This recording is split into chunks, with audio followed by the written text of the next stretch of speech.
ஓம் சாய்ராம்.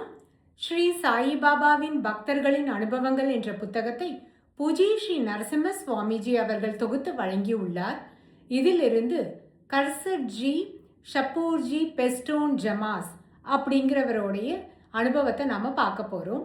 இவர் ஜூலை மாதம் 7ஆம் தேதி 1936ஆம் ஆண்டு நரசிம்ம சுவாமிஜி கிட்ட அளித்த பேட்டியோட விவரத்தை தான் பார்க்க போகிறோம். இவர் ஷீரடிக்கு போயிருக்கார். ஷீரடிக்கு பாபாவை தரிசனம் பண்ண போகும்போது இவரோட பிரதர் இன் லாவும் போயிருக்காரு. 2 பேரும் 3 அல்லது 4 நாட்கள் ஷீரடியில் தங்கி இருந்திருக்காங்க.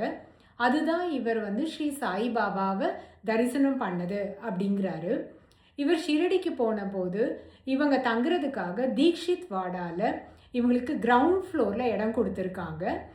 ஃபர்ஸ்ட் ஃப்ளோரில் இவங்க போன அந்த தருணத்தில் நிறைய பணக்காரர்கள், அது இல்லாமல் சுரங்கங்கள் வைத்திருக்கிற, அதாவது மைன் ஓனர்ஸ்ன்னு சொல்லுவாங்கள்ல, மைனிங் பிஸ்னஸ் செய்கிறவங்க, அவங்க எல்லாம் வந்திருந்தாங்களாம். அவங்க எல்லாம் மாடியில் தங்க வைக்கப்பட்டிருக்காங்க. இவங்களுக்கு கிரவுண்ட் ஃப்ளோரில் இருக்க அறைகளில் தான் இவங்க தங்கியிருக்காங்க. அதுக்கப்புறம் இவர் ஷீரடிக்கு பாபாவோட தரிசனத்துக்கு வராரு. துவாரகமாய்க்கு இவரோட பிரதர் இன்லாவோட.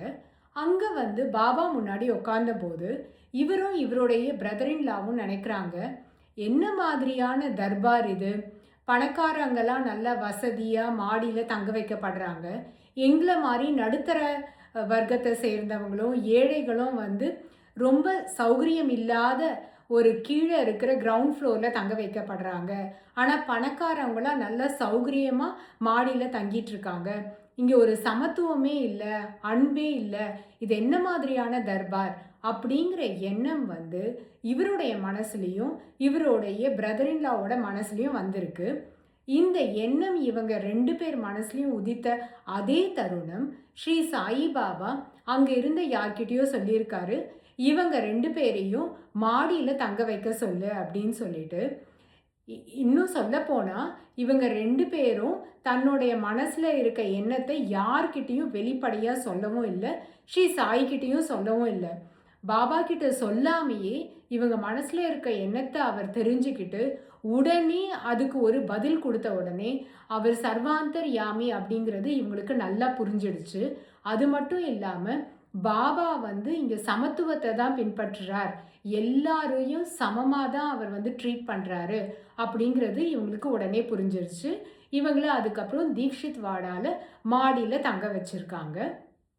இந்த மாதிரி 3 அல்லது 4 நாட்கள் ஸ்ரீ சாயிபாபாவோட தங்கினதுக்கப்புறம் இவங்க கடைசியாக பாபா கிட்டே இருந்து ஆசீர்வாதம் பெற்றுக்கொண்டு விடை பெறுறாங்க. விடை பெற்று செல்லும் பொழுது பாபா இவங்களை வழி அனுப்புறதுக்காக வெளியில் வரைக்கும் இவங்களுக்கு கையெல்லாம் அசைச்சு இவங்களை வழி அனுப்பியிருக்காரு. அது இவங்களுக்கு என்ன தோணுச்சுன்னா, அந்த கடவுள் பரிபூரணமாக இவங்களுக்கு ஆசீர்வாதம் பண்ணிட்டாரு அப்படிங்கிற எண்ணத்தை கொடுத்துதான். இதுதான் இவருக்கு ஏற்பட்ட ஒரே ஒரு அனுபவம்.